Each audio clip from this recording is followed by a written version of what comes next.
이상기후에 와인 산업의 지형이 바뀌고 있다고 합니다. 윤석천 국제경제평론가님과 자세한 이야기 나누어 보도록 하겠습니다. 평론가님 안녕하셨습니까? 네, 안녕하십니까? 어떻게 뭐 와인 좋아하세요? 과거에는 조금 먹었는데 요즘은 좀 덜 먹을 것 같아요. 그렇습니까? 뭐 요즘은 뭐 하이볼이 대세라고 하던데 하이볼은 좋아하시는지 모르겠습니다. 하이볼은 모르겠고 우리는 네네. 좀 오래된 사람이라서 네네. 그냥 위스키에다가 그냥 얼음 조금 넣어서 네네. 가끔가다 조금씩 먹는 거. 요즘은 하이볼이 좀 대세라고 얘기합니다. 이게 뭐 네네. 믹서로지 뭐 영향도 있다라고 하는데 네. 뭐 얼음, 탄산수, 위스키를 이렇게 섞어 마시면은 그래도 좀 시원하고 청량감이 좀 있잖아요. 네네. 거기다가 이제 각종 뭐 보드카도 섞고 음료도 섞고 그래가지고 젊은 층들은 좋아하는 것 같아요. 네네. 젊은 층들은 뭐 겨울에도 아이스 아메리카노 먹지 않습니까? 네네. 좀 시원한 걸 갖다가 좀 좋아하는 것 같고요. 네네. 사실 뭐 이렇게 하는 바람에 위스키 소비량은 한 2배가 늘었어요. 아, 근데 이제 그 반면에 와인 소비량이 이제 좀 줄고 있는 거죠. 네네. 사실 우리나라에서는 와인이 1900년도 한 중반? 1900년도 후반 정도 됐죠. 네네. 그때부터 사실은 2000년대 들어서 이제 급속하게 사실은 인기를 끌었는데 이렇게 인기를 끌었던 좀 배경 자체가 있었죠. 코로나 팬데믹이 덮치면서 혼술 문화가 좀 발달하지 않았습니까? 네네.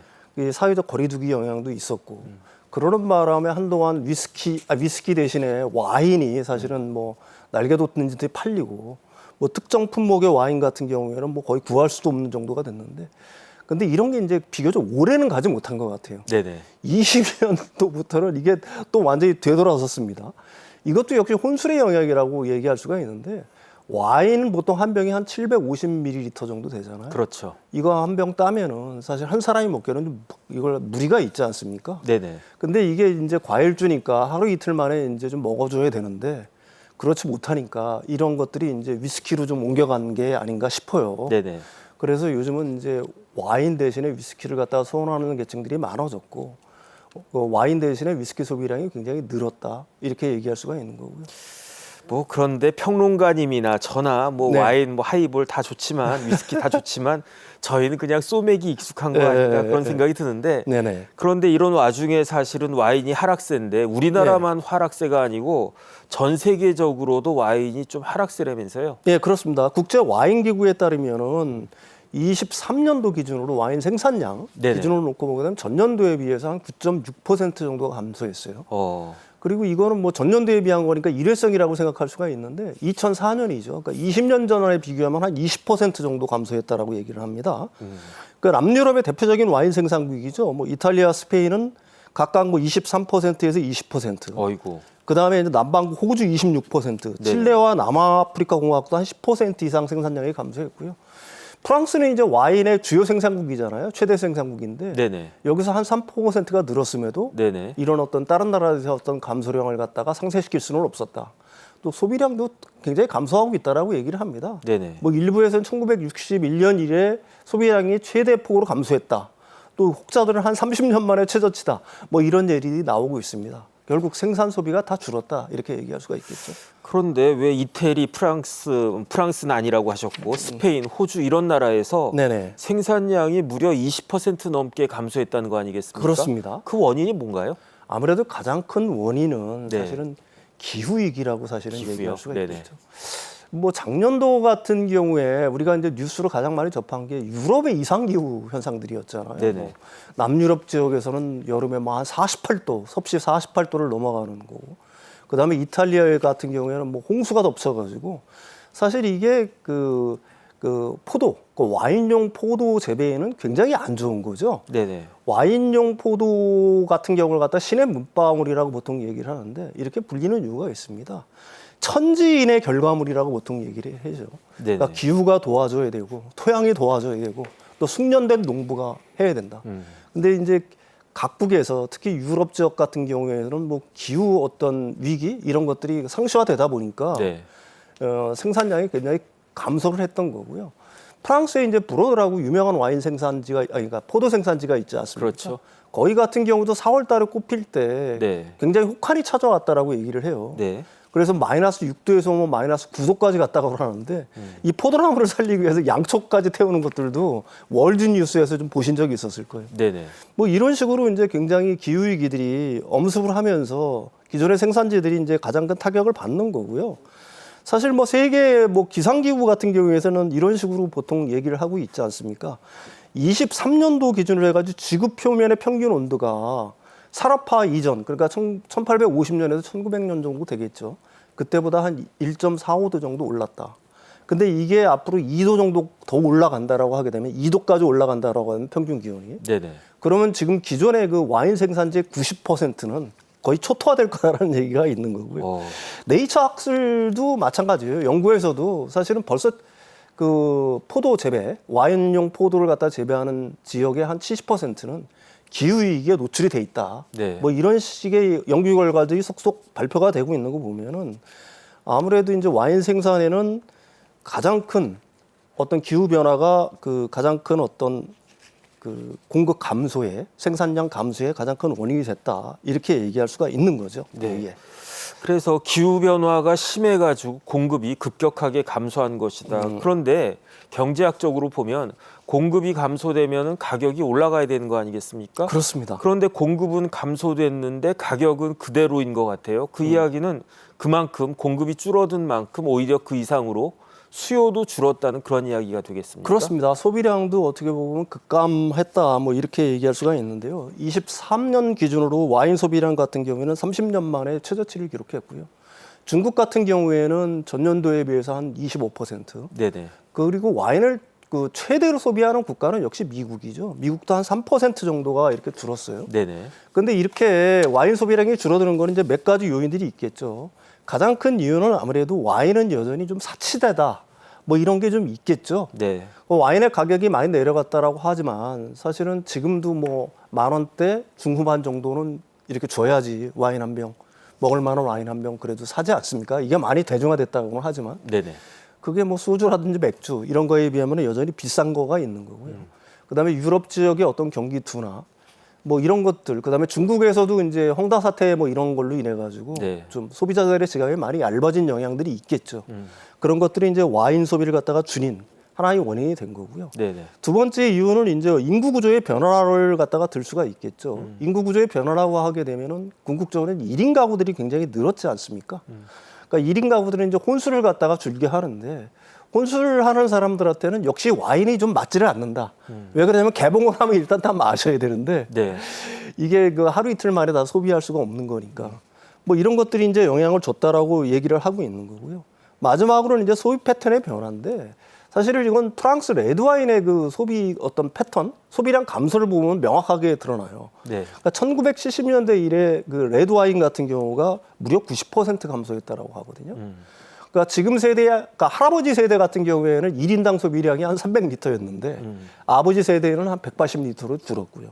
현재 청년층 같은 경우는 한 30리터 정도 마신다고 그래요. 1인당 10분의 1이네요. 그러니까 완전히 10분의 1이죠. 네네. 뭐 Z세대 같은 경우에는 아무래도 더 하겠죠. 그러니까 그게 이런 어떤 세 가지 이유 때문에 와인 소비량이 급감하고 있다. 이렇게 봐야 될 것 같습니다.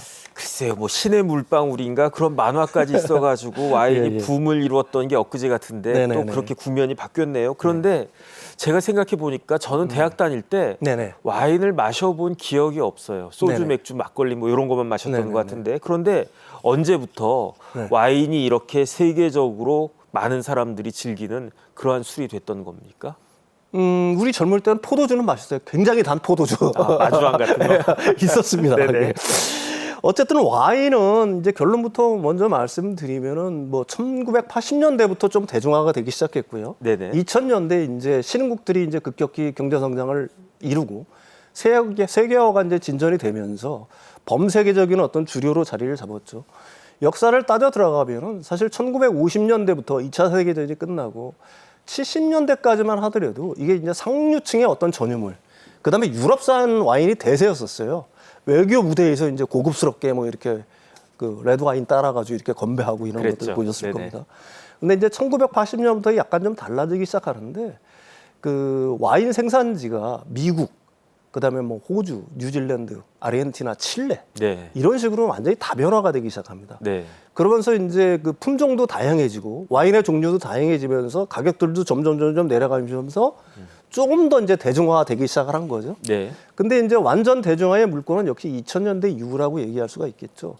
가령 뭐 중국의 경제 성장 등으로 인해서 신흥국들이 경제 성장을 하면서 기존의 와인을 먹지 않았던 중국, 뭐 일본도 마찬가지고요. 역시 한국도 마찬가지고 브라질 등 뭐 전 세계인들이 어떻게 보게 되면 좀 대중적으로 즐길 수 있는 주류 음료가 됐다. 그러니까 2000년대 이후부터라고 보는 게 정확한 표현일 겁니다. 네네. 예. 뭐 지금 평론가님 말씀하셨지만 미국도 있고 칠레도 있고 뭐 아르헨티나도 있고 다 그렇지만 그래도 와인 하면은 프랑스 아니겠습니까? 예, 보르도 그렇습니다. 와인. 예. 그다음에 이제 남부 유럽, 뭐 네네. 이탈리아, 스페인, 유럽의 와인 산업의 규모는 어느 정도나 될까요? 유럽은 전 세계 와인의 60% 정도를 갖다가 여전히 생산합니다. 생산에. 말씀하셨다시피 3대 와인 생산국은 프랑스, 이탈리아, 스페인인 거고. 네.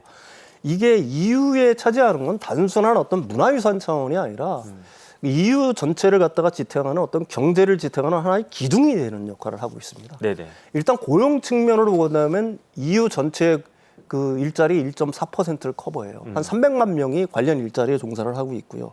EU GDP에 공헌하는 것도 약 1,300억 유로니까 우리 돈으로 한 188조 정도 되는 거죠. 어이고. 네. 그러니까 EU는 와인 생산을 통해 가지고 와인 수출을 통해서 164억 유로 정도의 무역 흑자를 기록하니까 굉장한 거죠. 프랑스 같은 경우에는 와인 의존도가 더 심각해요. 네네. 그러니까 전 세계 와인 산지의 11%가 프랑스에 있습니다. 그러니까 엄청난 거죠. 프랑스 같은 경우는 농지가 굉장히 많다라고 해요. 뭐 전 국토의 한 절반 이상이 농업에 이용되는데 5개 농장 가운데 한 곳은 이런 와인과 관련된 농장이다. 이렇게 보시면 될 것 같고요. 네네. 이게 유럽의 그러니까 프랑스의 와인 산업 규모가 어느 정도면 한국 산업 다음 정도 됩니다. 우리는 보통 프랑스를 갖다가 화장품 산업이 굉장히 유명하다고 하는데 네네. 오히려 와인 네. 이 산업이 오히려 화장품 산업을 능가할 정도로 네. 그러니까 프랑스에서 차지하는 어떤 경제적 위상은 대단하다 이렇게 얘기할 수가 있겠죠. 아니 그러니까 프랑스 하면은 뭐 항공산업도 항공산업이지만 네네네. 뭐 루이비통부터 시작해가지고 네네. 그런 고급 사치품이 생각이 나는데 그것보다도 오히려 와인의 시장이 더 크다. 그런데 그러한 와인이 지금 위기를 맞았다는 거예요. 네, 그렇습니다. 그렇다라고 하면은 유럽은 그야말로 직격탄을 맞게 되는 거 아닌가 싶은데 그러니까 프랑스는 와인은 프랑스의 자존심 아니겠습니까? 그렇습니다. 그 프랑스 정부가 발벗고 나섰다면서요. 그렇습니다. 일단 그 재고량을 줄이는데 최선을 다하고 있어요. 네. 기존의 와인을 공업용 알코올로 바꾸는데 네. 천문학적인 예산을 갖다 투입을 하고 있고요.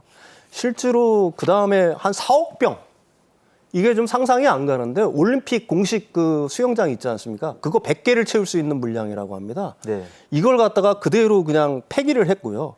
이걸 갖다 프랑스에서는 보르도의 학살이라고 부를 정도로 네. 이렇게 하고 있습니다. 근데 이거는 뭐 재고를 줄인다고 문제가 해결될 수 있는 건 아니잖아요. 근본적으로 구조조정을 해야 되는 건데 그래서 어떤 식으로 구조조정을 하냐면은 24년부터 29년까지 최대 3만 헥타르의 포도밭을 갖다 정리하는 계획을 갖다가 시행을 하고 있습니다. 아, 또 실제로 포도나무를 뽑는 농장한테는 1헥타르당 한 630만 원 정도의 보조금까지 지원을 하고 있는 거고요. 네. 또 하나 이제 구조조정의 또 하나 그 패턴은 어떤 거냐면은 지금 기후 변화가 있으니까 기존 품종 가지고는 안 되잖아요. 그러니까 새로운 품종의 포도나무를 갖다가 보급하는 거. 그다음에 토양도 새로운 품종에 맞게끔 개선하는 노력들. 뭐 이런 것들이 이제 EU, 특히 프랑스 차원에서 진행되고 있다. 이렇게 보시면 될 것 같아요. 네. 그런데 이렇게 와인을 공격하는 게 또 하나가 있다면서요. 그게 바로 관세라고 하던데 네네네. 엎친 데 덮친 격으로 트럼프 네네. 대통령이 와인을 공격하고 나섰다. 관세로 와인을 공격한다는 이야기입니까? 예, 그렇습니다. 사실 그 보통 국가 간의 어떤 통상 분쟁이 일어나면 네. 특히 EU하고 통상 분쟁이 일어나면은 이 와인 주류가 타겟이 되는 경우가 굉장히 많아요. 트럼프 일기 때도 사실은 관세 부과를 했었고요. 네네. 뭐 23년인가요? 21년인가요? 21년 3월이죠. 호주하고 중국 간에 분쟁이 일어났잖아요. 그러니까 호주가 너무 미국 편을 둔다는 거에 대해서 중국은 이제 그 호주산 와인에 218% 관세를 때렸습니다. 200%요? 네, 그래서 네네. 1년 사이에 호주산 와인이 중국에 수출하는 게 한 74% 정도 감소한 적이 있는데 네. 어쨌든 이번에도 뭐 트럼프 대통령은 사실 관세 부과를 했다가 이제 흐지부지 되고는 있는 상황이에요. 이제 발단은 어떻게 된 거냐면은 트럼프 대통령이 3월 달에 그 철강과 알루미늄에 대해서 25% 관세를 부과했잖아요. 그러니까 유럽연합 차원에서 이에 대한 보복으로 미국산 버번 위스키에 대해서 또 관세를 부과한다고 했습니다. 네네. 예고를 한 거죠. 그랬더니 뭐 트럼프 대통령 성경은 가만히 있을 뿐이 아니잖아요. 그래? 그러면 유럽 사람들이 200% 관세 받게.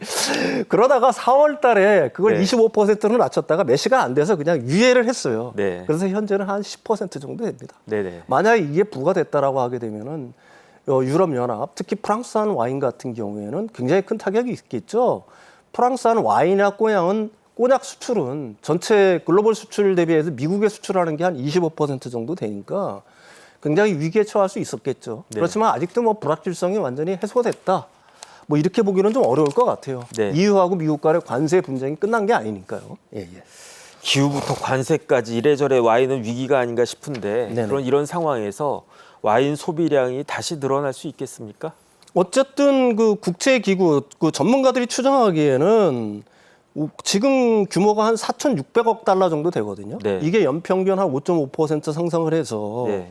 2033년에는 한 7,500억 달러 정도까지 성장할 거라고 예상을 해요. 근데 아까 지금까지 계속 소비도 줄고 생산도 줄고 한 얘기를 했지 않았습니까? 근데 이제 기대하는 거는 분명히 그 신흥국에서의 어떤 새로운 수요들이 유입될 거를 갖다 기대하는 것 같아요. 일단 중국과 인도에서 이제 와인 애호가들이 좀 늘고 있는 건 사실입니다. 특히 중국 같은 경우에는 그 와인 소비량이 전 세계 한 6위 정도 돼요. 근데 네네. 1인당 소비량으로 보면 굉장히 적습니다. 네. 유럽에 비해서는 뭐 한 53분의 1, 네. 52분의 1, 네. 그다음에 미국에 비해서는 한 13분의 1 정도 되니까 네. 아직도 본격적으로 와인이 침투하기에는 멀었다. 좀 더 침투할 수 있을 거다라고 기대를 하고 있는 거고요. 네네. 또 신흥국들, 뭐 동남아라든지 브라질이라든지 인도 등이 급속히 이제 어떻게 보면 경제 성장을 이루고 있지 않습니까? 네. 그렇게 되면 중상층들의 어떤 층들이 점점 두꺼워지게 되면은 이 층들이 점점 와인을 갖다가 조금 더 소비하게 될 거다. 네. 뭐 이런 식의 어떤 전망들을 하고 있는 거죠. 네. 그래서 중국 같은 경우, 그다음에 인도 같은 경우에는 중국은 와인 굴기까지 내세우고 있죠. 중국은 뭐 제2의 보르도를 갖다가 네. 중국에서 이제 만들겠다, 생산지를. 그다음에 인도도 그 캘리포니아의 그 네파밸리처럼 그런 걸 갖다가 인도에서도 만들겠다. 네네. 뭐 이런 식으로 좀 야심찬 계획을 좀 세우고는 있습니다. 네네. 예, 예. 가능할까요? 어쨌든 기후 변화는 생각보다 더 가까이 우리 삶에 다가와 있다는 것을 다시 한번 느끼는 것 같습니다. 인류의 역사와 함께 와인이 앞으로도 계속 존재할 수 있기를 기대해 보겠습니다. 지금까지 윤석천 국제경제평론가님과 말씀 나누어 보았습니다. 평론가님 감사합니다.